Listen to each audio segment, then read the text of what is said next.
We pushed boundaries We woke people up. and had a blast doing it. Hello again. The L Word on Showtime debuted 15 years ago and was a boon to LGBTQ representation on TV. Now its sequel, The L Word Generation Q, premieres on December 8th. Variety editor-at-large Kate Aurthur writes about this new iteration of the show and the evolution of LGBTQ representation in this week's issue of Variety. Kate, good to have you. Thanks for having me. Okay, so let's talk about what is Generation Q? What does the show look like? It picks up 10 years later with 3 of the characters from the original show, played by Jennifer Beals, Catherine Menig, and Leisha Haley. Oh, it's so gross. Should we do another one? It introduces a number of new characters who are all in their lives organically. Bet is running for mayor, Alice has a talk show, and Shane has just moved back to Los Angeles. And the show has now shifted from West Hollywood to Silver Lake. Yeah. Dude, I could be your future husband. I think I'm gonna invite him in. Really? How is Generation Q different then from the original show? Generation Q is different because the younger cast really embody the way LGBTQ people live today.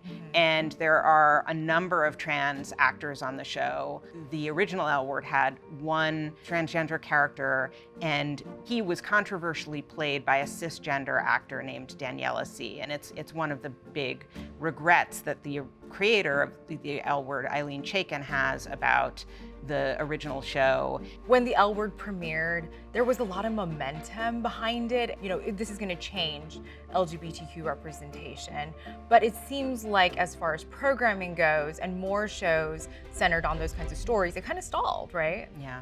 There was a boom in the mid-2000s that included the L Word, Queer as Folk, which was also on Showtime, Will and Grace, Queer Eye for the Straight Guy on Bravo. Which has also been rebooted now. Exactly, Yeah. for Netflix. And along with characters, real people on Survivor, The Real World, it really propelled LGBTQ representation forward and, you know, arguably helped lead to the civil rights advancements we've seen since. But until very recently, there just weren't shows that were about the lives of queer people.